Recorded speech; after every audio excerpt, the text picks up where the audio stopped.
주중에 어느 분이 저를 막 소개하면서 우리 교회를 이렇게 막 소개하고 자랑하면서 우리 목사님이시라고, 우리 목사님 너무 좋으시다고, 눈매가 봐, 저를 얼마나 눈매가 선한가 이러니까 그러면서 그랬어. 아닌데 예수님만 자랑하라고 하셨는데 이러시더라고요. 근데 이제 제 아내도 그때 있었어요. 제 아내가 그 말 듣고 돌아오면서 그분이 가끔 당신의 눈에서 나오는 레이저를 못 봐서 그러시는 것 같다고. 당신 화나면 눈에서 쫙 나오는 그 레이저를 못 봐가지고 당신의 눈매가 선하다는 것 같다고. 그래서 뭐냐, 저 늘 말씀드리죠. 우리는 오직 예수 그리스도만 자랑하자. 교회에서 누구 바라보면 안 돼요. 내가 누구 믿다가 실망했다, 바보예요.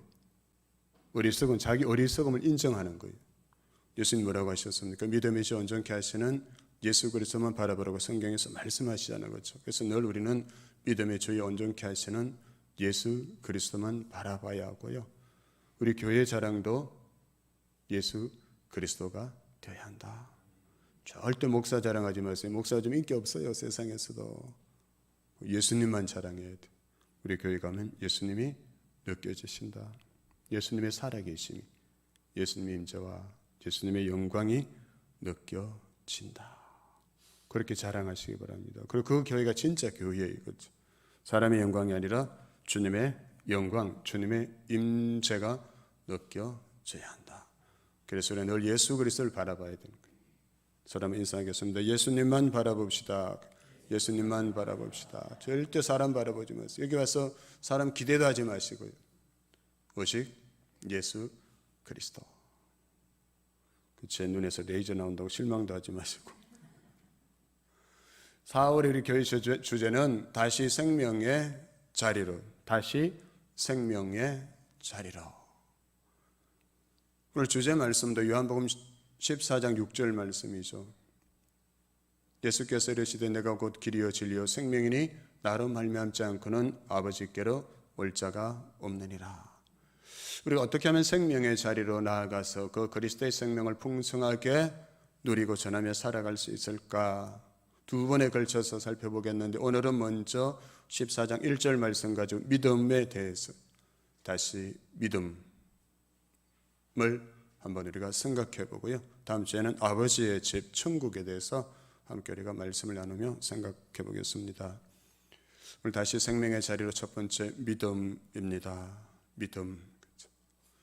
염려와 근심이 끊이지 않는 세상 가운데 살아가면서 예수께서 우리에게 주기를 원하시고 누리길 원하시는 그 풍성한 생명을 누리며 살아가기 위해서는 우리의 근심, 걱정, 두려움을 넘어서야 하는데 어떻게 그 걱정, 근심, 두려움을 넘어설 수가 있을까, 극복할 수가 있을까 하는 것을 한번 살펴보겠는데요. 어느 미장원에서 있었던 일입니다. 그 미장원의 단골인 98세 할머니가 이제 머리하기 위해서 미장원에 가셨어요. 미장원에 갔는데 그 미장원 원장님이 이렇게 말했습니다. 할머니, 100세가 되시는 날 제가 공짜로 머리를 해드리겠습니다. 그러자 할머니는 그 원장을 한참 동안 빤히 이렇게 쳐다보시면서 이렇게 물었답니다. 그런데 주인 나이가 몇이나 되우? 그러자 그 원장이 네, 내년이면 제가 환갑입니다. 그랬더니 할머니는 잠시 말이 없더니 아주 심각한 표정으로 이렇게 말하더라는 겁니다. 내가 100살이 되면 진짜 무료로 파마를 해줄 수 있겠수? 그런데 걱정이 하나 있다우. 그때가 되면 주인이 너무 늙어서 내 머리를 해줄 수 없으면 어떻게 하나? 나는 그게 큰 걱정이라오. 이런 것을 가리켜서 전문 용어로 뭐라고 표현하는지 아세요? 걱정도 팔자다. 걱정도 팔자다. 왜요? 이 할머니는 지금 자신의 나이는 생각하지 않고 남 걱정을 하고 있는 것이죠. 98세면 2년 후에 누가 생존해 있고 누가 건강할 확률이 더 많을까요? 이제 내년에 환갑된 59세 된 미장원 원장이 훨씬 살아있을 가능성이 많죠. 그래서 이 미장원 원장이 그 할머니를 걱정해 줘야 돼요. 100세까지 이 할머니가 살아계셔서 이 머리를 하러 올 수 있을까? 근데 이 할머니가 그 원장을 걱정하는 거예요. 근데 이건 그 할머니만의 문제가 아니라 오늘 이 세상을 살아가는 사람들의 보통 일반적인 모습이 아닐까 하는 것인데요. 늘 걱정 속에서 사는 사람들, 또는 걱정하지 않아도 될 일들까지 다 걱정하면서 살아가는 사람들. 이제 예수 믿고 한번 잘 살아보려고 하는데 여전히 해결되지 않는 문제 때문에 무거운 마음을 가지고 사는 사람들, 이런 현실적인 걱정과 근심으로 인해서 생명이 메말라 가고 있는 사람들, 예수님께서는 요한복음 10장 10절에서 이렇게 말씀하셨습니다. 내가 온 것은 양으로 생명을 얻게 하고 더 풍성히 얻게 하려는 것이라 하셨어요. 예수는 우리에게 생명을 주시고 더 풍성히 얻게 하기 위해서 이 땅에 오시고 십자가에 달려 죽으시고 부활하셨는데, 근데 지금 우리의 생명은 어떻습니까? 그리스도의 생명이 우리 안에 풍성하게 살아있습니까? 우리 공동체 안에는 예수 그리스도의 생명으로 풍성해져 있습니까? 주님은 그걸 원하시는데 우리가 걱정, 근심, 두려움에 지배당하고 그게 눌려서 살면 우리의 생명이 점점 메말라가게 된다는 것입니다. 그럼 어떻게 하면 우리가 이 걱정, 근심, 두려움을 넘어설 수가 있을까? 여기에서 벗어날 수가 있을까요? 오늘 본문을 통해서 이 걱정, 근심에서 벗어날 수 있는 방법을 두 가지의 소제목을 만들어서 살펴보겠는데요. 첫째는 왜 제자들 그리고 우리들이 걱정하고 근심하면서 살아가야 하는가, 그 이유가 무엇인지, 또 둘째는 그러면 이 걱정, 근심을 넘어서서 평안을 누리며 살아갈 수 있는 방법이 있다면 무엇인지 한번 생각해 보도록 하겠습니다. 여러분, 먼저 예수님께서 제자들을 보면 근심하지 말라 이렇게 말씀하시는데요, 그것은 바로 제자들이 지금 큰 근심에 빠져 있다는 것을 전제하는 것이죠. 그런데 여기서 사용된 근심이라는 단어는 헬라어로 여러분 타라소인데요, 이 말은 그냥 근심하는 정도가 아니라 제자들의 마음이 극심하게 요동치고 있다는 것입니다. 근심, 걱정, 두려움에 빠져서 그 마음이 극심하게 지금 요동치고 있는 그런 상태에 있다는 것인데요, 그런 그들에게 예수님께서 다음과 같이 말씀하시죠. 우리 1절 말씀은 다시 한번 같이 읽겠습니다. 1절입니다. 시작. 너희는 마음에 근심하지 말라. 하나님을 믿으니 또 나를 믿어라. 아멘. 믿어라, 걱정하지 말라, 근심하지 말라 하셨는데 제자들이 왜 지금 그토록 근심에 빠져 있는 것일까요? 그것은 바로 요한복음 13장을 배경으로 하고 있는데요, 예수님께서 잡히시기 전날에 자신을 배반할 제자가 있을 것이라 말씀하셨습니다. 베드로가 닭 울기 전에 3번 나를 모른다고 부인할 것이라 이렇게 말씀하셨는데요, 그럼 베드로가 누구입니까? 예수님의 12제자 중에 수제자로서 가장 열정이 있고 매사에 앞장서서 주님을 향한 믿음과 신뢰를 드러내던 제자 중에 제자가 바로 베드로인데, 그런 베드로가 나를 부인할 것이라 하셨습니다. 그러면 예수님께서 베드로가 나를 부인할 것이라고 말씀하시는 이 말을 듣고 있던 제자들의 마음이 어떠했을까요? 다른 제자들의 마음은 그날 어떠했을까요? 이렇지 않았을까요? 만일 베드로조차 닥쳐올 시험을 견디지 못해서 예수님을 부인하게 된다면 우리에게 무슨 소망이 있을까? 베드로조차 그렇게 한다면 우리는 어떻게 될까라고 서로 수군거리며 근심하는 모습을 상상할 수가 있지 않습니까? 또한 요한복음 13장 33절에서 예수님이 이제 그들을 떠나게 될 것이라 이렇게 알려주시는데요, 제자들은 지난 3년 동안 예수님과 너무나 밀접하게 연관되어 있었기 때문에 그분이 떠나신다는 사실에 정말 땅이 꺼지는 것 같은 그러한 마음을, 그러한 근심을 느꼈을 거예요. 예수님이 18절에서 제자들에 대해서 고아라는 표현을 사용하시는데요, 정서적으로 제자들이 예수님을 잃는다는 것은 바로 어린아이가 부모를 잃는 것과 같은 그러한 상태가 되고 만다는 것이죠. 예수님이 어떻게 하셨습니까? 제자들이 자신을 따르는 그 일에 모든 것을 투자하라 하셨습니다. 그래서 제자들은 그 말씀에 순종해서 자신의 모든 것을 버리고 포기하고 3년 동안 예수님을 따라다녔는데, 그런데 지금 예수님께서 자신들을 떠나서 어디론가 자신들이 알지 못하는 곳으로 가겠다, 이렇게 알 수 없는 이 말씀을 하시니까 제자들의 마음이 얼마나 걱정이 되었을까요? 예수님은 떠나가시고 이제 자신들만 남는다는 그 외로움, 즉 고아처럼 버림받을 것에 대한 두려움이 그날 제자들의 마음속에 가득 차 있었다는 것입니다.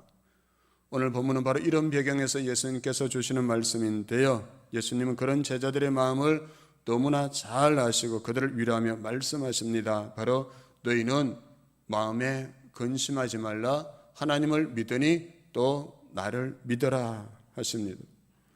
예수님이 근심하는, 두려워하는 제자들에게 뭐라고 말씀하십니까? 하나님과 나를 믿어라. 이 말씀을 통해서 우리가 알 수 있는 사실이 무엇입니까? 제자들이 지금 근심하고 걱정하는 그 문제의 원인은 믿음의 문제라는 것이죠. 믿음의 문제. 그래서 예수님은 그 제자들에게 하나님과 나를 믿어라 이렇게 하시죠. 제자들이 걱정하고 두려워하는 것, 결국 하나님과 예수님을 믿지 않았다는 것. 3년 동안 예수님을 따라다녔어도 예수님에 대해서 제대로 알지 못하고 예수님을 제대로 믿지 못했다는 거죠. 3년 동안 함께 먹고 마시고 따라다니면서 예수님께서 행하시는 수많은 기적과 이사와 표적을 눈으로 봤어요. 그런데도 그분에 대한 진정한 믿음이 없었다. 그럼 여기서 말하는 믿음은 무엇을 말하는 것입니까? 우리는 흔히 믿음을 가지고 지적으로 동의하는 것이 믿음이라 이렇게 생각하곤 하는데요, 그것은 지적인 동의이지 믿음이 아니라는 것입니다. 바로 여러분 야고보서 2장 19절에 보면 귀신들도 하나님이 한 분이신 줄 알고 믿고 뜬다 했어요. 귀신도 하나님을 믿고 뜬다. 그럼 귀신들이 믿는 이 믿음은 무엇입니까? 그냥 지적으로 동의하는 것, 지적으로 아는 그러한 수준의 믿음이라는 것이죠. 그런데 믿음이란 이런 단순한 지적인 동의가 아니라 인격적인 신뢰이며 의지하는 그 마음까지 포함하는 것인데요, 그러므로 예수님께서 하나님을 믿고 또 나를 믿어라 이렇게 말씀하실 때 그분을 신뢰하고 의탁하라는 말씀이죠. 또한 예수님과 인격적 관계를 누리라는 것입니다. 곧 그것은 예수님의 인격과 더불어 그분의 약속을 믿는 것이죠. 그래서 믿음의 길이 때로는 힘들고 어려울지라도 예수 그리스도를 믿고 의지하고 주와 같이 길을 걸어가는 것, 그것이 믿음이라는 것인데요, 그러면 참된 믿음이란 무엇일까요? 바로 자신의 온 삶을 그분을 신뢰하고 그분께 맡기는 것이죠. 믿으면 맡길 수 있는데요, 근데 우리가 아무리 성경을 많이 알고 봉사를 열심히 하더라도 주님을 전적으로 의지하지 못한다면 그는 정말 예수 그리스도를 믿는 온전한 믿음의 상태에 있지 않다는 것이죠. 목사가 아무리 설교를 제가 정말 청산유수처럼 잘 한다 하더라도 저기 동탄 성지교회와 제 자신을 예수님께 온전히 맡기지 못한다면 저는 예수를 믿는 목사, 온전히 믿는 목사가 아닐 수 있는 것이죠. 오늘날 많은 그리스도인의 모습이 바로 이런 모습이라는 것입니다. 하나님께 반은 맡기고 반은 본인이 짊어지고 끙끙대고 있는 것이죠. 반만 맡기고 있다.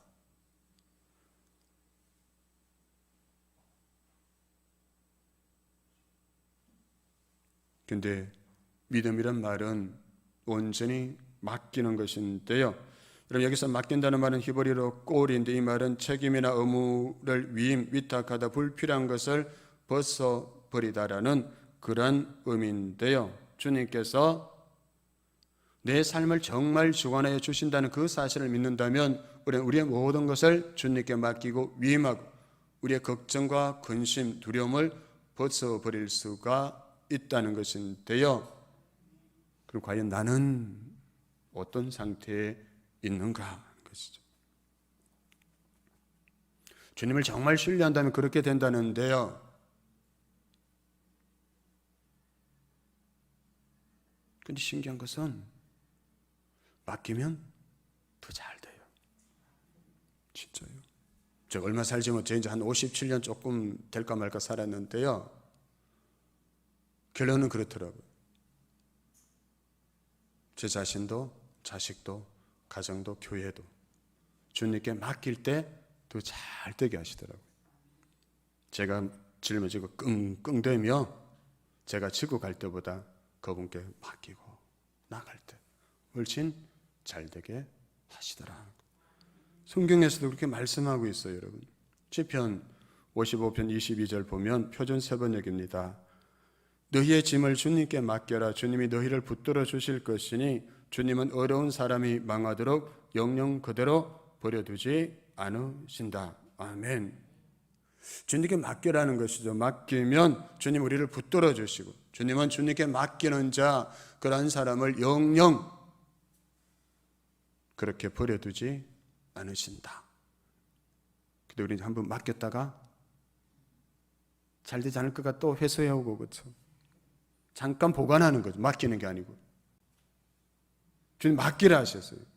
임시로 보관하는 게 아니라 그분을 온전히 신뢰하고 맡기라 이렇게 하십니다. 너희 길을, 너희 행사를 맡기라.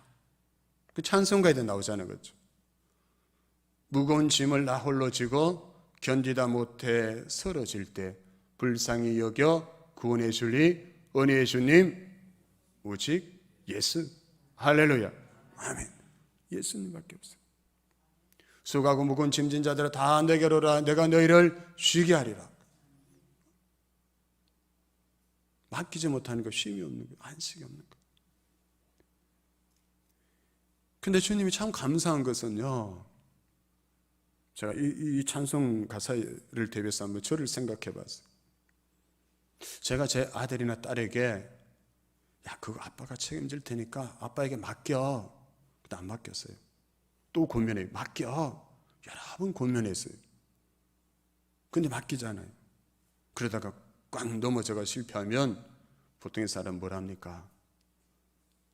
봐 이놈아, 내가 그렇게 맡기라고 해도 안 맡게 되니 잘 됐다. 이제 네 마음대로 한번 해봐. 그게 사람의 마음이죠. 근데 주님은 그러지 않으시잖아요, 그렇죠? 쓰러질 때, 견디다 못해 쓰러져도 불쌍히 여기시고 구원해 주시는 주님이시다. 아멘. 우리랑 다르잖아요, 그렇죠? 또 이렇게 생각해 볼 수 있겠죠. 내가 내 인생에서 그 무거운 짐을 지고 가다 끙끙거리다 견디다 못해 쓰러질 때 그때까지 가지 않고 미리 맡기고 나가면 얼마나 좋을까? 그 인생이 얼마나 가볍고 행복할까 하는 것이죠. 저도 교회의 미래에 대해서 걱정하지 않는 것 같지만 걱정이 많았어요. 그런데 제가 걱정하는 대로 되어버렸으면 우리 교회는 벌써 문 닫았을 거예요. 감사하게도 그렇게 되지 않게 하셨어요. 또 이 교회가 걱정된다고 하면서 아주 고상하게 목사님 이 교회는 비전이 없어요. 이래서 안 되고 저래서 안 돼요. 이렇게 말하면서 저에게 걱정과 근심을 더하여 주던 그 사람들의 말대로 되었어도 이 교회는 벌써 했을 거예요. 이렇게. 그래서 주님은 정말 감사하게도 제 걱정, 근심대로 또 사람들이 말하는 대로 되지 않게 하셨다는 사실. 하나님은 교회에 대한 걱정 근심으로 잠을 이루지 못하는 그 밤에, 그 무수한 밤에도 저를 찾아주시고 믿음 주시고 이 말씀을 기억하게 하셨어요. 바로 이사야 49장 16절인데요. 보아라, 나는 내 이름을 내 손바닥에 새겼고 내 성벽을 늘 지켜보고 있다. 아멘. 아멘. 하나님이 내 이름 최명식 손바닥에 새겨놨다. 왜요? 잊어버리지 않기 위해서. 보고 기억하고 계신다. 또 중요한 것은 내 성벽을 늘 지켜보고 있다. 그럼 되잖아요. 하나님 나를 기억해 주시고 하나님께서 이 동탄 성지교회를 늘 지켜보고 계신다. 아멘. 그럼 된 거예요. 그 믿음으로 받아들이는 거예요. 하나님께서 내 이름을 손바닥에 새겨놓고 하나님 내 가정을, 하나님 우리 자녀를 지켜보고 계신다. 우리의 기업을 지켜보고 계신다. 그러면 생각해 봅시다. 이 교회 주인은 과연 누구신가? 하나님이 주인이시잖아요. 아멘. 이 동탄 성지교회 주인은 하나님이신 줄 믿습니다.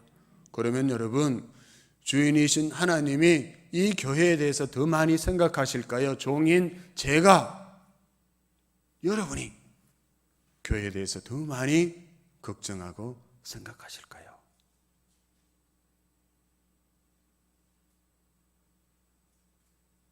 질문이 너무 어려운가요? 주인이 더 많이 생각할까요? 종이 더 많이 생각할까요? 종은 그냥 일만 하면 돼요.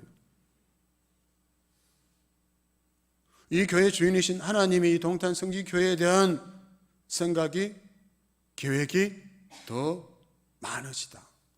그 종인 나는 순종하고 맡겨진 사명을 감당하기만 하면 된다. 그 종이 할 일은 무엇입니까? 또 주인을 기쁘게 해드리면 된다. 그럼 어떻게 하면 그 주인을 기쁘게 해드릴까? 우리의 주인이신 하나님을 기쁘시게 해드릴까? 에베소서 5장 10절 보면 주를 기쁘시게 할 것인지 무엇인가 시험하여 보라 했습니다. 표준세번역으로는 주님께서 기뻐하시는 일이 무엇인지를 분별하십시오. 아멘.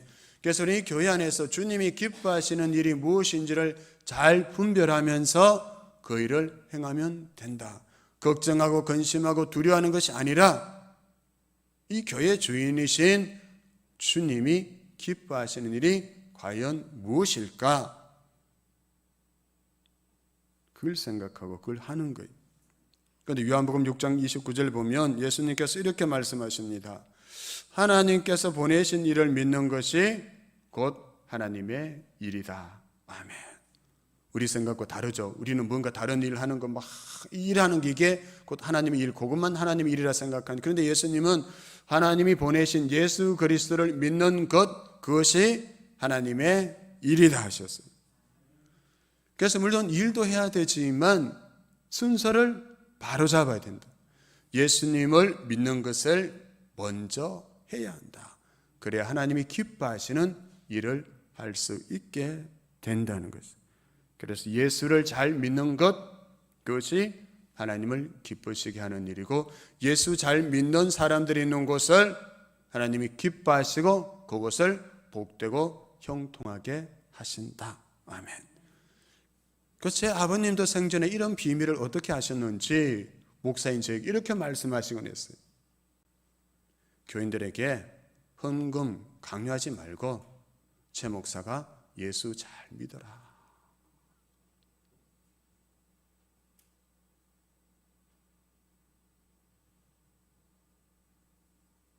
목사에게 정말 너무나 중요한 권면을 해주셨어요. 네가 교인들 덜덜 뽑지 말고 목사님 네가 예수 잘 믿었으면 좋겠다.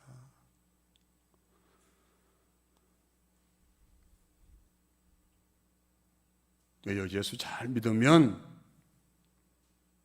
하나님이 되게 하실 것이기 때문이다.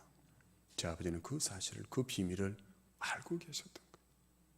네가 막 나서가지고 덜덜 뽑고 헌금 많이 가져오세요. 그런 거 하지 말고 네가 먼저 예수 잘 믿어라.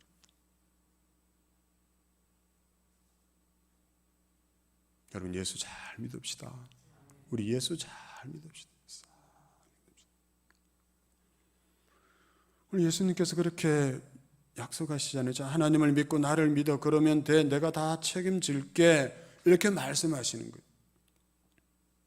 걱정하고 근심하고 두려워하는 제자들에게 하나님을 믿고 나를 믿으라는 것은 그렇게 믿으면 책임지시겠다는 것이죠. 그런데 우리는 그 믿음이 나에게 있는가?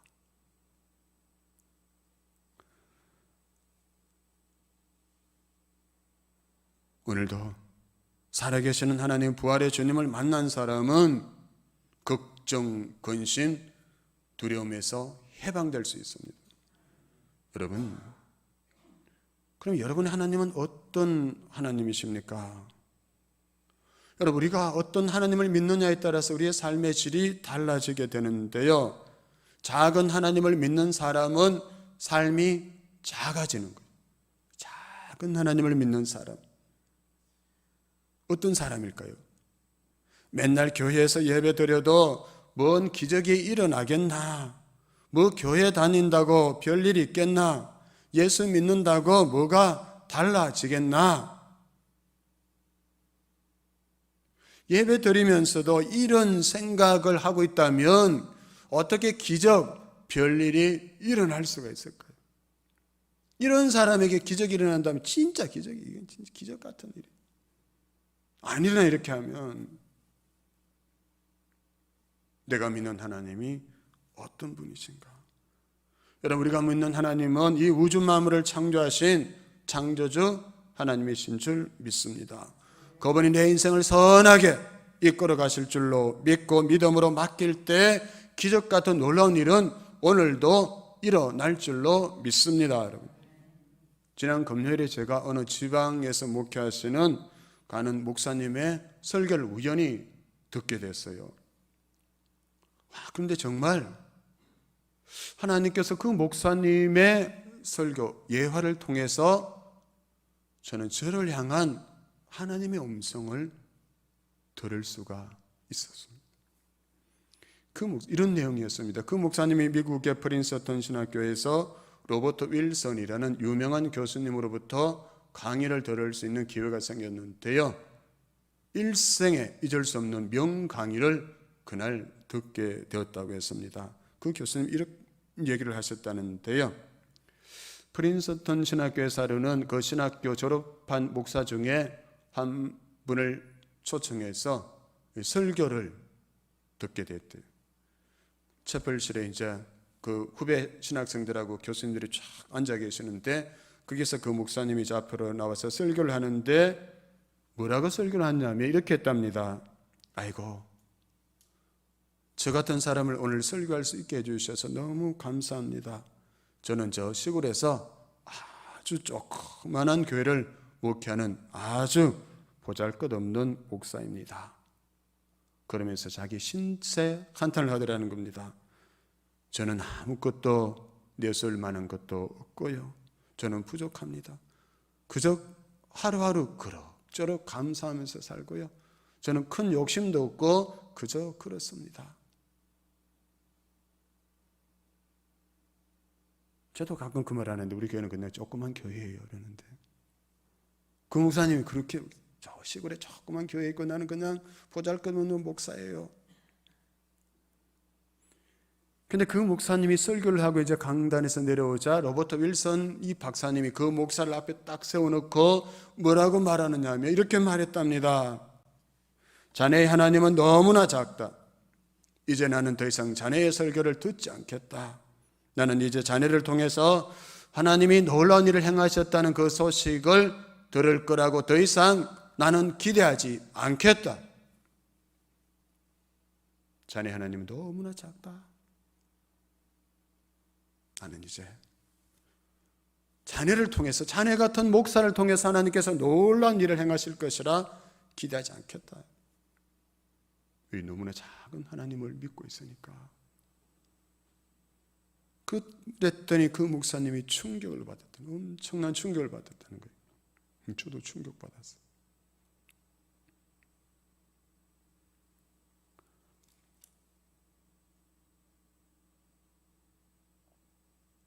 여러분, 그 목사님만 그런 게 아니고 우리가 하나님 믿는다고 하면서 우리의 짧은 이성이나 지식으로, 경험으로 하나님의 그 크신 능력을 제한할 때가 얼마나 많이 있느냐는 것이죠. 여러분, 혹시 여기 IQ 200 이상 되시는 분 계세요? 내가 IQ 200 이상 된다. 아무도 안 계시네요. IQ 200도 안 되는 우리가 알면 얼마나 알고, 그렇죠? 우리가 공부했으면 얼마나 공부했기에. 우리의 짧은 이성과 지식으로 하나님의 놀라운 능력을 판단하려고 하고 내가 이해되는 것만 믿으려고 하고, 그래서 하나님의 능력을 제한시킬 때가 얼마나 많이 있느냐는 거예요.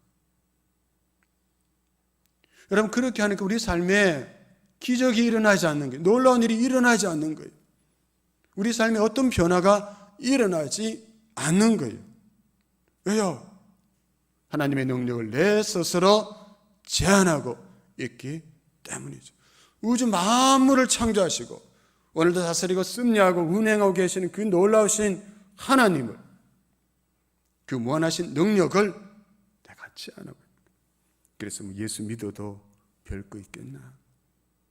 예수 믿는다고 뭐가 달라지겠나? 그렇게 딱 제한하고 있으니까 어떻게 놀라운 일이 우리 인생 가운데 일어날 수가 있을까요? 그래서 저는 오늘 분명하게 선포합니다. 뭐냐면 너희가 믿으면 하나님의 영광을 보리라. 아멘. 너희가 믿으면 하나님의 영광을 보리라. 아멘. 예수님 언제 이 말씀하셨습니까? 나사로가 죽은 후에 나흘이나 지나서 예수님께서 거기 가셨잖아요. 그 무덤 앞에 가가지고 그 동생들에게 저 돌을, 무덤에 돌을 옮겨 놓으라. 그래서 동생들이 뭐라고 했습니까? 예수님, 나흘이나 지나서 시체가 썩어서 냄새가 납니다. 뭐 이제 아무 소용없다는 것이죠.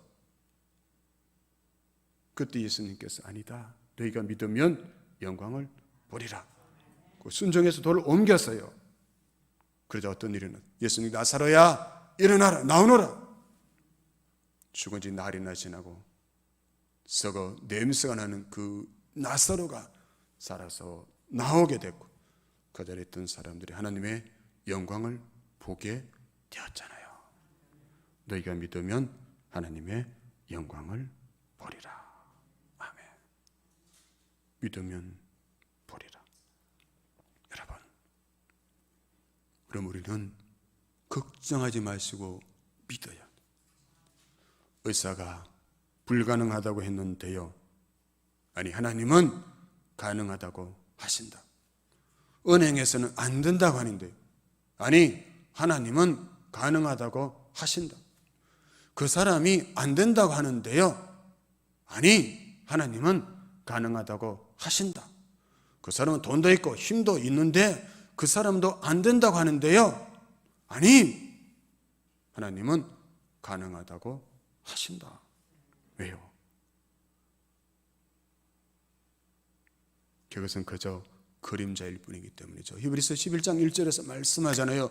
믿음은 바라는 것들의 실상이요 보지 못하는 것들의 증거니라. 아멘. 보이지 않는 것들의 증거가 믿음이고 믿음의 선진들이 그것으로 많은 증거를 얻었다 했습니다. 여러분, 우리에게 이 믿음이 있습니까?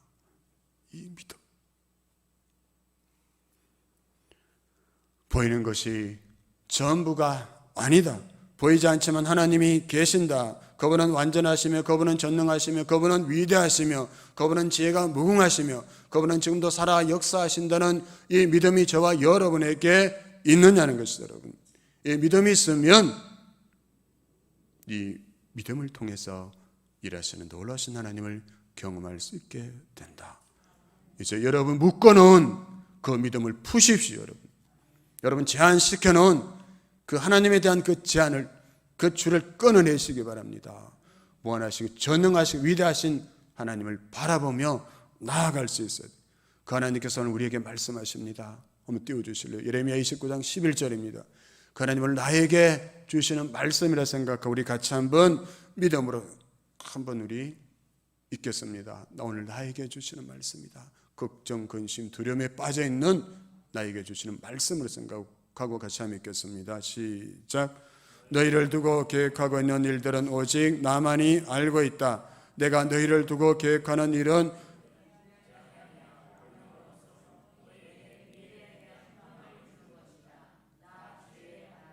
아멘.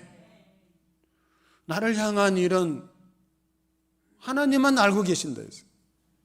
그 사람 말이 휘둘리면 안 돼요. 사람이 이렇게 저렇게 말해요. 아니 하나님은 그렇게 말씀하지 않으셨어요. 하나님 믿는 자에게 반드시 역사하신다고 하셨어요.